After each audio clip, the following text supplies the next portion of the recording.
I watched my son's hands tremble as he reached for the water glass. That's when I knew tonight would change everything. We were at the Rosedale Country Club, Vancouver's most exclusive venue, where memberships cost more than most people's cars. The annual summer charity gala, black tie, 200 guests.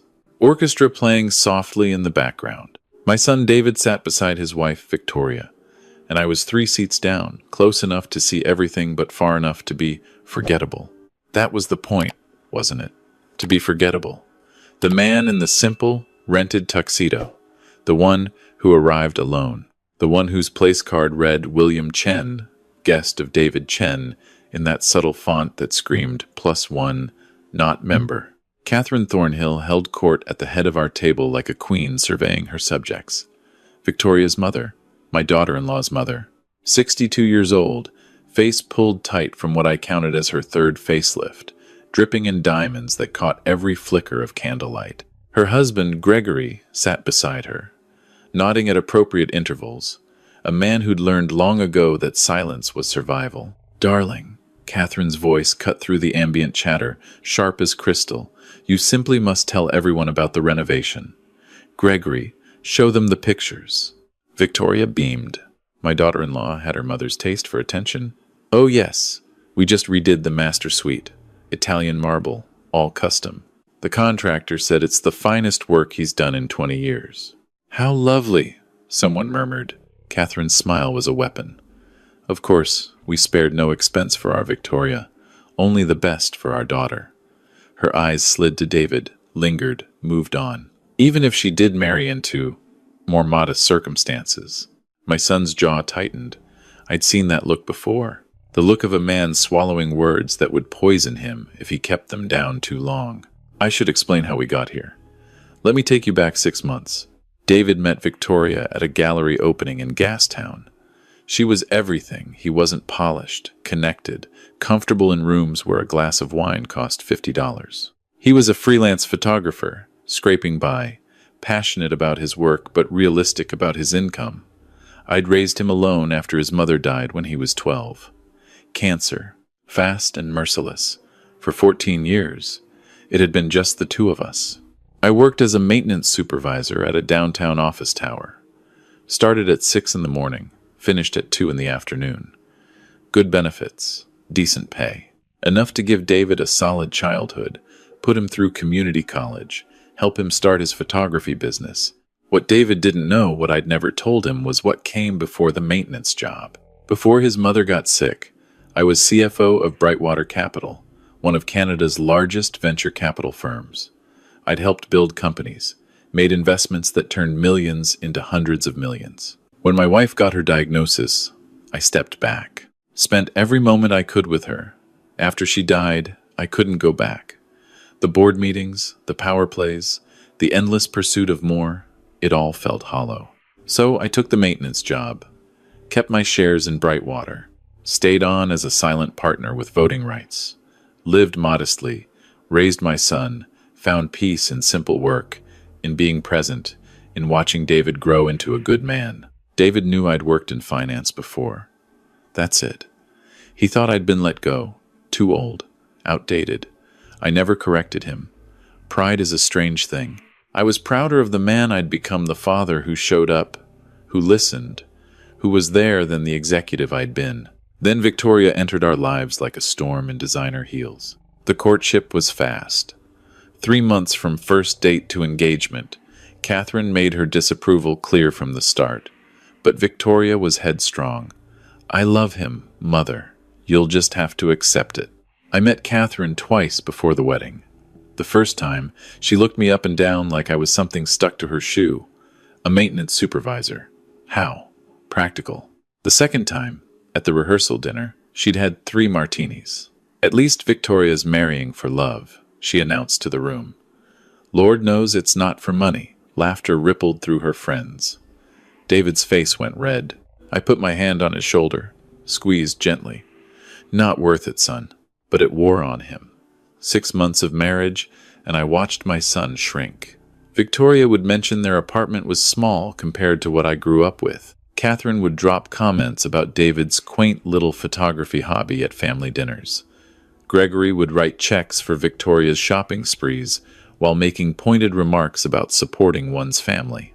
David started apologizing. For everything. For his work schedule, for not affording the right restaurants, for me, his father, who cleaned buildings for a living while his mother-in-law wore jewelry worth more than our annual combined income. I told him once, "David, you're a good man doing honest work. Never apologize for that." He'd smiled, but it didn't reach his eyes. "I just wish I could give her more, Dad. She deserves better." No, I'd thought but didn't say. She deserves exactly what she is. Back to the gala. The speeches were over. Dinner had been served, some kind of fish with foam that cost $200 a plate. Catherine was on her fourth glass of champagne, her voice growing louder, her filter dissolving like sugar in hot water. "You know," she said, too loud, drawing attention from neighboring tables. "I was just thinking, David, dear, what exactly do you do again? Photography, is it?" My son nodded. "Yes, Catherine. Mostly commercial work. Some weddings." "Weddings," she laughed, sharp and brittle. "How charming.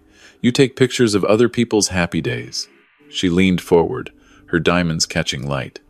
"Tell me, how much does that pay? I'm genuinely curious. Is it enough to support my daughter in the manner she's accustomed to?" Victoria touched her mother's arm. "Mom, maybe we should." No, I want to know." Catherine's eyes were bright with malice disguised as interest. "I mean, Victoria tells me you bring in, what, 30,000 a year? 40? The table went silent, 200 people in the room, but all I could hear was David's breathing beside me. "It varies," David said quietly. "Depending on the season. Of course it varies." Catherine waved her hand dismissively. "That's the trouble with artistic pursuits. No stability, no real career path." She turned to the couple beside her. "Not like Gregory. He built his company from the ground up. Real estate development. Now that's a career." Gregory shifted uncomfortably. "Catherine, perhaps." "Oh, don't be modest, darling. You've done wonderfully well. Which is why we can afford to help the children, isn't it?" She looked back at David. "The apartment deposit, the car payments, Victoria's wardrobe. We're happy to help, of course. That's what family does." I felt David go rigid beside me. Catherine wasn't finished. "And William, may I call you Bill? Everyone does, don't they? William, you work in building maintenance. Is that right?" All eyes turned to me. This was the moment she'd been building to. The kill shot. I met her gaze. "That's right. How wonderful." Her smile was poisonous, honey. "Such important work. Someone has to keep the floors clean, don't they? Tell me, do you work in the same building where David used to visit you? Victoria mentioned you'd bring him to work sometimes when he was young. Showed him where Daddy mopped and emptied the bins. She was wrong. I'd never brought David to work at the tower, but the lie was strategic, painting a picture for everyone listening. "Buildings need maintenance," I said evenly. "Indeed they do. And it's honest work, I'm sure. Not glamorous, but honest." She turned to the table at large. "You know what I admire? People who know their place, who understand their station in life and don't reach above it." Her eyes flickered back to David. "It's when people get ideas beyond their means that problems arise." Victoria looked uncomfortable. "Mother, maybe we should talk about the auction items." "In a moment, dear." Catherine's voice hardened. "I'm just making a point. You married a sweet boy, darling. But let's be realistic. He takes pictures for a living. His father cleans toilets. And we," she gestured to herself and Gregory, "we've built something. Real wealth, real position. It's important to understand the difference." David's water glass rattled as he set it down too hard. "You see," Catherine continued, addressing the table like she was giving a lecture, "this is what happens when young people marry for romance instead of practicality.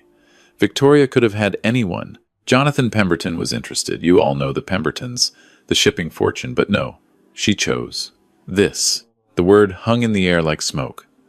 "This," my son reduced to 2 syllables of contempt. "That's enough," David said, his voice low. "Is it?" Catherine's eyebrows rose. "I'm simply being honest. Look around this room, David. Do you see anyone else here who does what you do? Who comes from where you come from? You're here because of Victoria. Because we're generous enough to include you in our world. The least you could do is show some gratitude.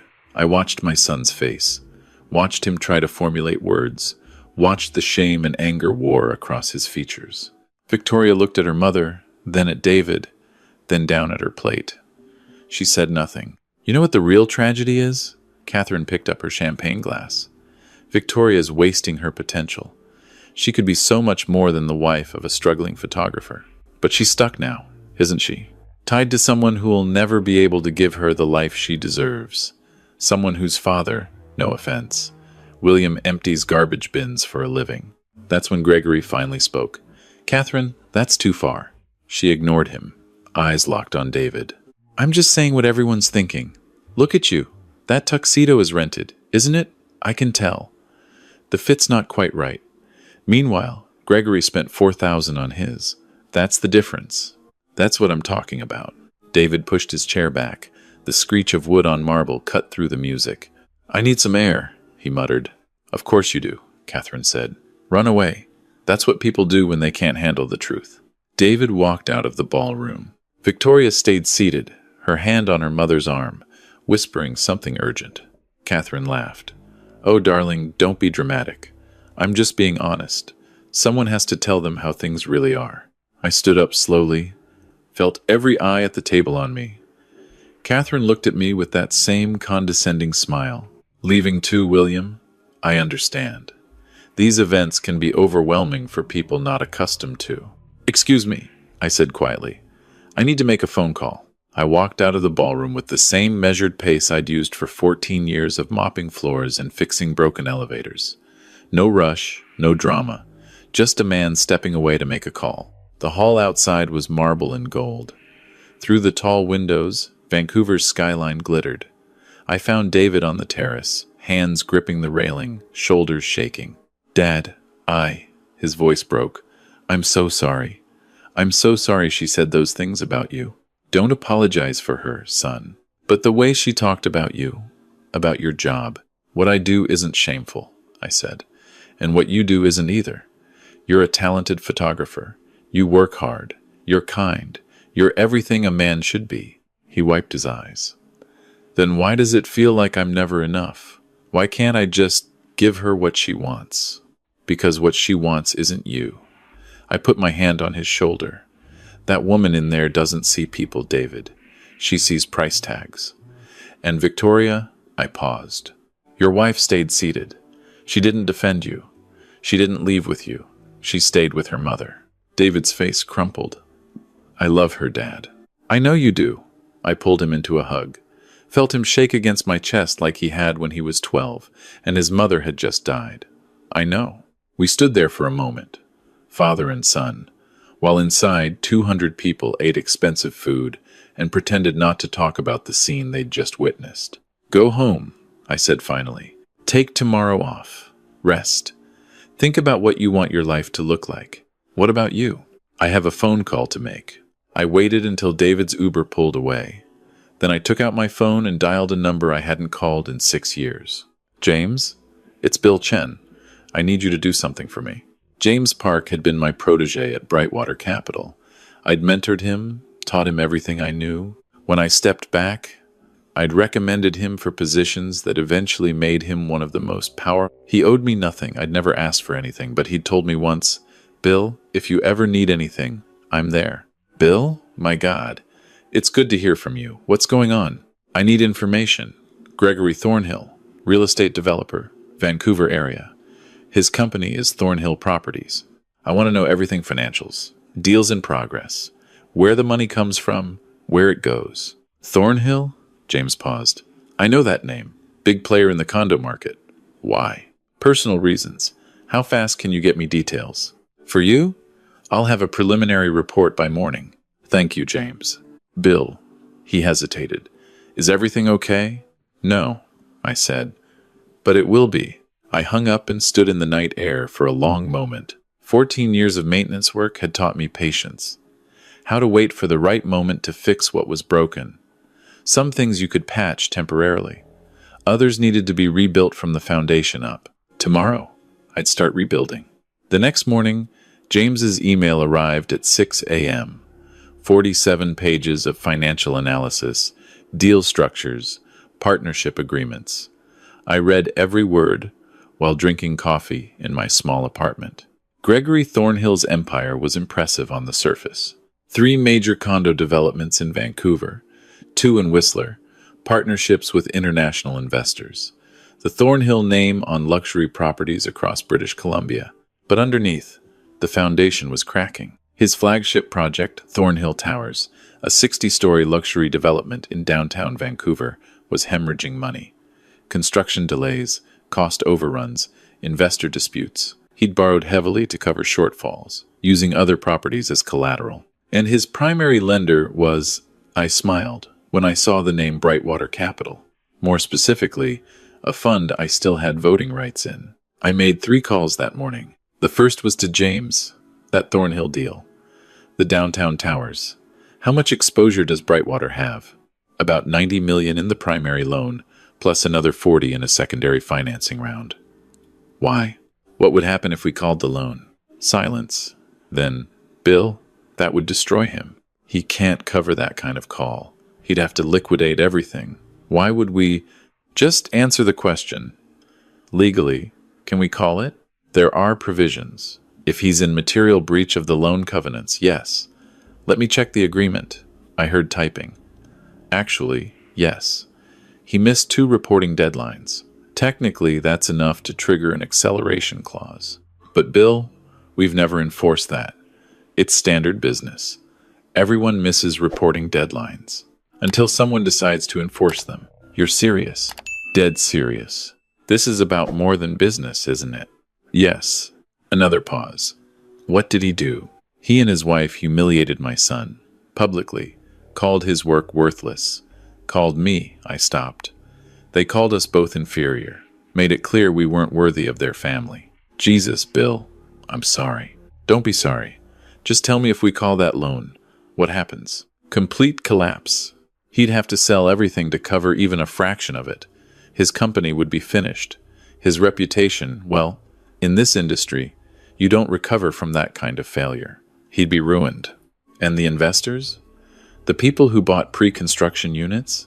They're protected. Separate trust accounts. They'd get their deposits back, but the project would stall, might never get built. So the only person who really suffers is Gregory, and anyone whose lifestyle depends on his income. I smiled. Perfect. The second call was to my lawyer, a woman named Sarah Chen, no relation, who'd handled my estate planning.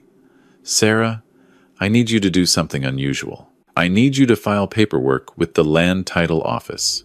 I want my name added to the public record as a beneficial owner of certain investment vehicles. Specifically, anything connected to Brightwater Capital. Bill, you've spent years staying off the radar. Why surface now? Because I want someone to find something. Can you make it look like it's always been public record, just buried? That's ethically gray. But legal? Technically, yes. It's just disclosure. You have the right to be listed. Do it. The third call was to Victoria. William? She sounded surprised. Is everything okay? I wanted to apologize for last night, I said smoothly. The scene at dinner. I know it was uncomfortable. Oh, well, Mother was. She'd had a few drinks. You know how she gets. Of course. Actually, I was hoping to take you and David out for dinner. Make amends. Maybe tomorrow? That's very kind. But my treat. Somewhere nice. I insist. She hesitated. William, you don't have to. I want to. Family is important. Let me show you that there are no hard feelings. Pride is a strange thing. She couldn't resist the idea of the poor father-in-law treating them, probably planning to tell her mother about his pathetic attempt at generosity. All right, she said finally. That would be lovely. Wonderful. I'll make reservations. I booked a private room at Hawksworth, one of Vancouver's finest restaurants. Then I waited. The financial news broke 3 days later.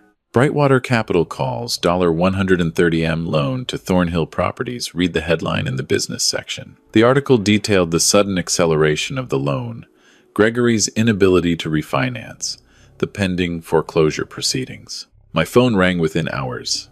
Dad? David's voice was confused. Did you see the news about Victoria's father? I did. How is she? Panicking.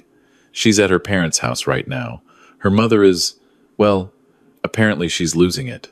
I imagined so. Dad, do you think this will affect the dinner tomorrow? I doubt it. But if it does, we'll reschedule. Victoria called that evening to cancel. I'm so sorry, William. It's just terrible timing. Father's having some business troubles, and I understand completely. Family comes first. Perhaps when things settle down. Yes. Thank you for understanding. I gave her a week. In that time, the news got worse for the Thornhills. Gregory was forced to list his properties. The Rosedale Country Club membership gone. The luxury cars repossessed. Catherine's jewelry quietly sold to cover immediate debts. Then James called. Bill, you need to know something.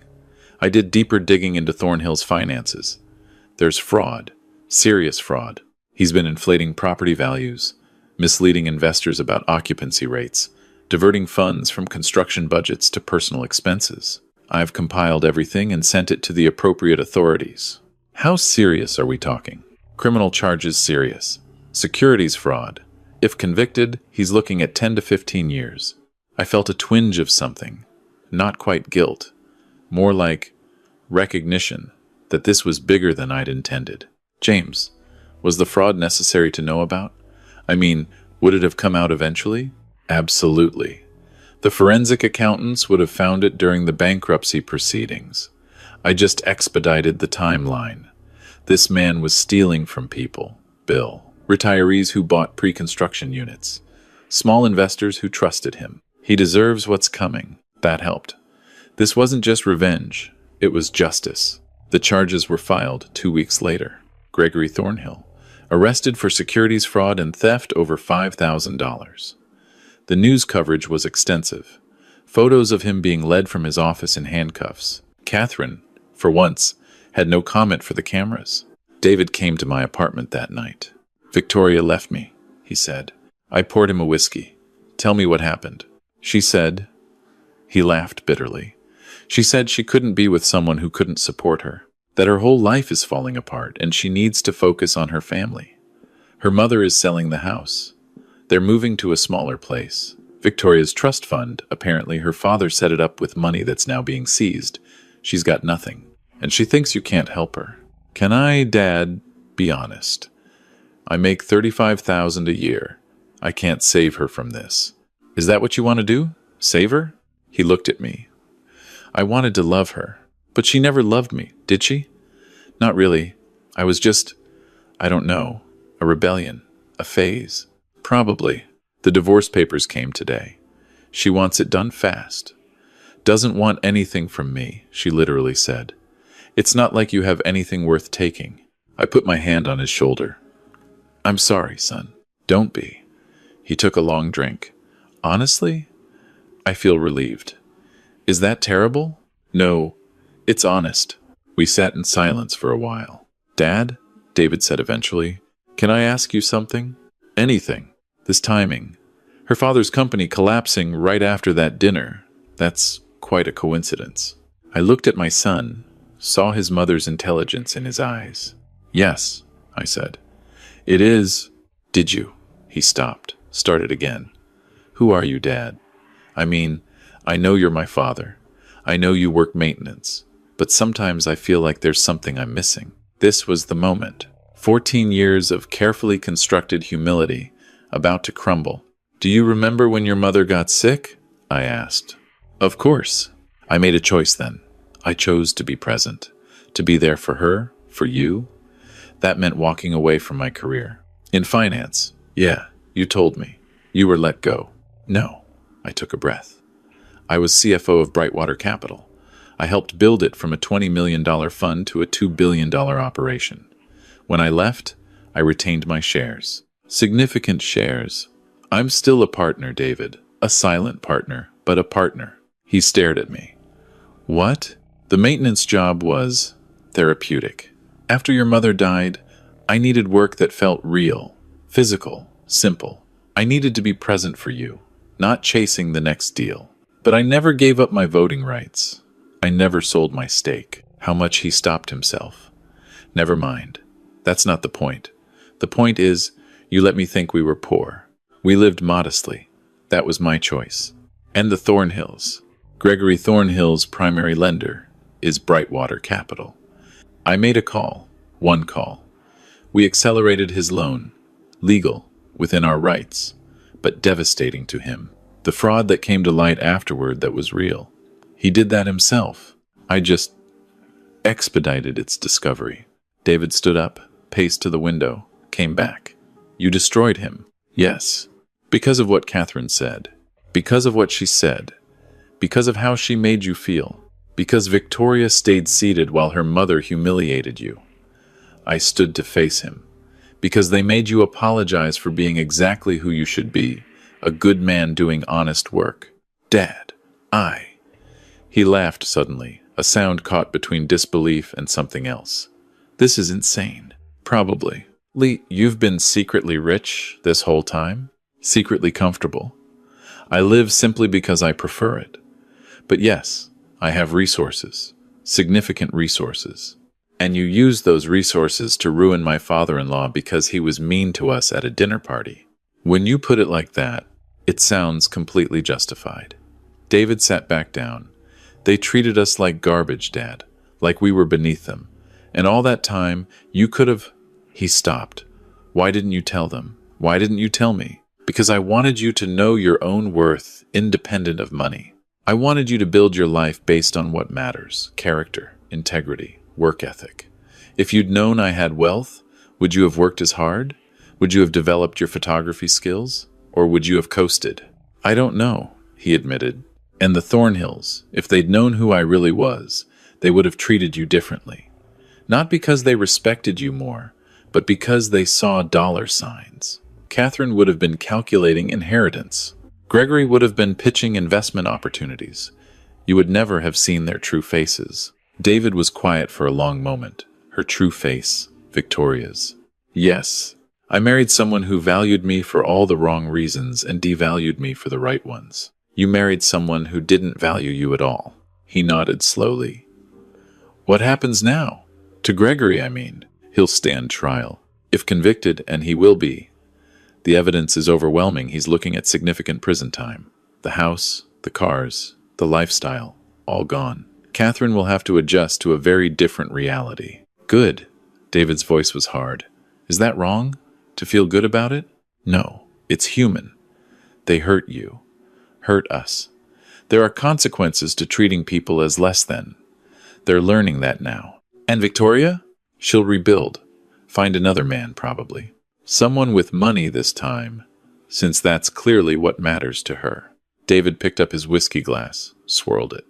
You know what the weirdest part is? I don't miss her. I thought I would. I thought I'd be devastated. But instead, I just feel free. Good.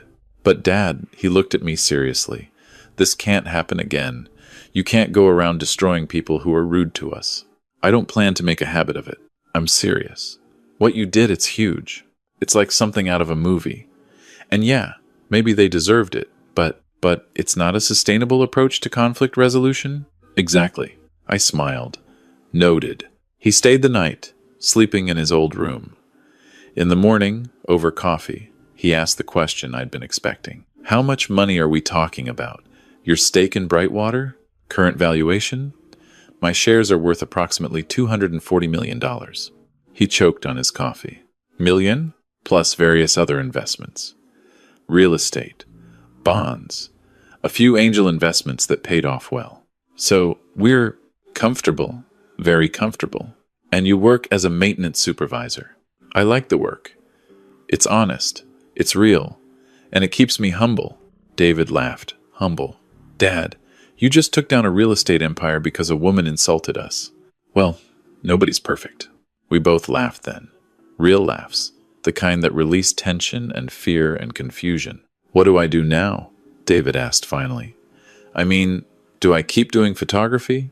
You do exactly what you want to do. Money should enable choices, not make them for you. If you love photography, keep doing it. If you want to try something else, try it. But David, I reached across the table, put my hand on his. Whatever you do, Do it because it matters to you, not because of what anyone else thinks, not because of what they can afford, or what they think you should be worth. He nodded.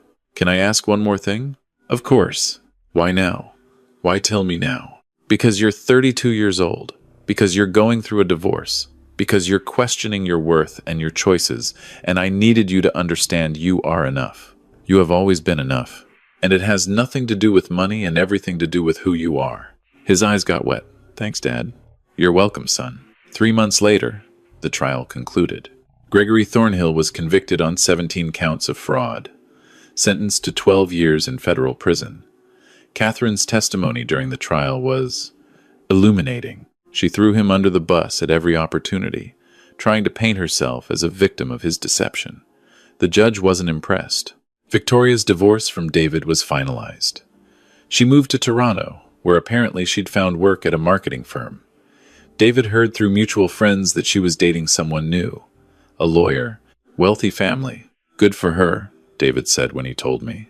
He meant it. As for David himself, he was thriving. The weight of pretending to be someone he wasn't, of constantly apologizing for his existence, had lifted. His photography business was growing. He'd landed a contract with a major Canadian tourism board. His work was being featured in galleries. And yes, I'd helped. Not with money, he'd refused that, but with connections. Introductions to people who appreciated talent over pedigree. Opportunities to show his work. The rest was all him. One evening, 6 months after the trial, we sat on my balcony overlooking False Creek. The sun was setting, painting the sky in oranges and purples. Dad, David said, I've been thinking about something. What's that? That night at the gala. When you got up to make that phone call. Did you know then? Did you know exactly what you were going to do? I thought about it. Honestly, no. I knew I was going to do something. I knew I wasn't going to let them get away with how they treated you, treated us. But the specifics came together as I dug deeper. Do you regret it? Do you? He considered. No. Does that make me a bad person? It makes you human. They hurt you. Actions have consequences. Gregory's fraud that was real. He stole from people. The fact that I triggered the investigation doesn't change what he did. And Catherine? She lost everything. She built her entire identity on money and status. She made her daughter believe love was secondary to wealth. She humiliated people for sport. Yes, she lost everything. But maybe, and I know this sounds callous, maybe that was the only way she'd ever learn that people aren't currency. David nodded slowly. You know what I learned? What? That my dad is kind of a badass. I laughed. I spent 14 years mopping floors. That's not exactly James Bond. No, it's better, because you didn't need to mop floors. You chose to. You chose simplicity. You chose to be present for me. And then, when someone threatened your family, you had the power to do something about it, and you did. He raised his beer bottle. To badass dads who mop floors and topple empires. I clinked my bottle against his. To sons who know their worth regardless of what anyone else thinks. We drank and watched the sunset. The truth is, I didn't fight for revenge. Not really. I fought for the simple right of my son to exist without apologizing, to do work he loved without being shamed for it, to be valued for who he was, not what he could provide. I fought for the quiet dignity of honest work, for the idea that character matters more than cash flow, for the freedom to love someone without calculating net worth. And yes, I fought to show people like Catherine Thornhill that their cruelty has limits, that you can't build a life on looking down at others and expect it to last. Did Gregory deserve 12 years? Maybe not.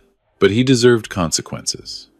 He built a house of cards on fraud and arrogance, and when it fell, he took his family's empire with him. Sometimes I think about that night, about Catherine's face as she ridiculed us, about Victoria's silence, about David's trembling hands, and I think about the phone call. One phone call. That's all it took. Not because I'm powerful though I am, not because I'm vengeful though I can be, but because I'm a father, and fathers protect their children. Sometimes with hugs and advice, sometimes with one well-placed phone call to the right person. I still work as a maintenance supervisor, still wake up at 5:30, still fix broken elevators and unclog drains. My coworkers don't know about Brightwater. They know Bill, the guy who brings donuts on Fridays and helps cover shifts when someone's sick. That's the person I choose to be. Humble, present, real. But when my family is threatened, when someone mistakes humility for weakness, well, then they meet the other Bill, the one who built empires and knows exactly how to dismantle them. David asked me once if I'd ever tell anyone the full story, if I'd ever let people know what I did. Why would I? I said. The people who matter you already know. The people who don't matter everyone else don't need to. But don't you want credit? Recognition? For what? Ruining a man's life? For protecting your son? That's not something that needs recognition, David. That's just what fathers do. He smiled. Not all fathers. No, I agreed. Not all of them. We left it at that. The last I heard, Catherine was living in a 2-bedroom apartment in Surrey, working part-time at a boutique. Gregory writes her letters from prison. She doesn't write back. Victoria is engaged to her lawyer. I saw the announcement in the society pages. Victoria Chen, daughter of Catherine Thornhill, to wed Jonathan Pemberton. The shipping fortune Catherine had mentioned at the dinner. Full circle. David saw it too. You know what's funny? He said. She's getting exactly what she wanted. Money, status, security. And you? I asked. What did you get? He thought about it. Freedom, self-respect, a father I'm proud of. He grinned. And a hell of a story I can never tell anyone. Pretty good trade-off. Yeah, he said. Yeah, it really is.